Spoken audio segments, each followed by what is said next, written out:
So, Diggs, you've had some pretty good wins this year. Given what transpired in that first half, to come back and ultimately get the win, was it one of the more satisfying wins you've had this year? No, it was our best win, clearly. Not the best game we've played, but I think credit's got to be given to Gippsland and how good they actually were in the first half. You know, their attack on the footy was A grade. They covered off so well. They spread hard. They ran hard forward. They looked like they were a really impressive team, and they're going to go a long way, in my opinion. But our boys' response in the second half was really pleasing. I mean, it's a good sign when you come in, you know, you've kicked 2 goals in the first half and you're down by, I don't know what it was, 26 or 7 points at half time. To come back and win the game was good. So, for me, our best win technically, without perhaps the best we've played, but against good opposition. It seemed like a different Rebels outfit that came out after half time. What was the catalyst behind that? Do you think was the reason why the team? We probably structured a little bit differently, but I think half time came. It was probably just in time for us. We were sort of hanging on by our fingernails, I reckon, at half time, and then we probably just had an opportunity to sit down and just say to the boys, take a deep breath here and have a look at the little passages of play that have worked for us and what we did, and probably just pulled on the positives out of the game a little bit more. And to the boys' credit, there was 3 or 4 guys that really just willed the team back into the game. You know, that helps a hell of a lot. It seemed like you speak about Gibson's intensity in that first half. Just seemed to be, you know, that bit extra than the Rebels. For the boys to come out after time, it seemed they really lifted their intensity of the ball and such. Yeah, no doubt about it. I think we did an interview last week, and I think I commented on how I think they're very, very similar to us. They play the same brand of football, and I know Brownie, the coaches, are really instills that, you know, hard work rate and that sort of stuff. And they were just better than us at it in the first half, and we were probably a little bit better than them in the second half. So, you know, 2 exciting teams and a great contested game of footy. I felt it was a really, really good game all day.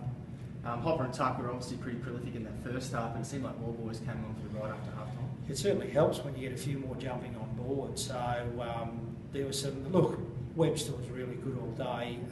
Taru had the big impact in the game in the second half. His ability to just work himself into the game was fantastic. Simons was solid all day.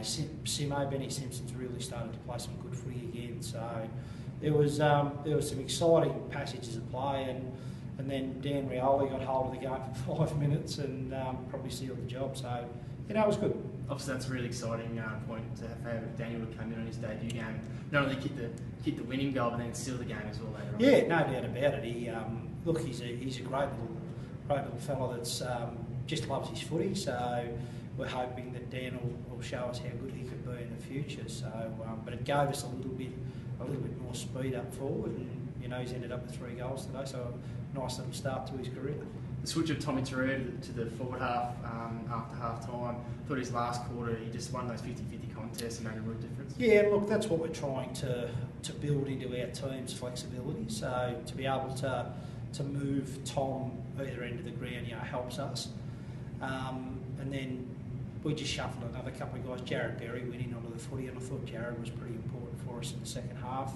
And then Temps and those sort of blokes got on the outside, broke the lines a little bit. So all in all, it was you know, obviously far more effective in the second half. So no, it was pleasing.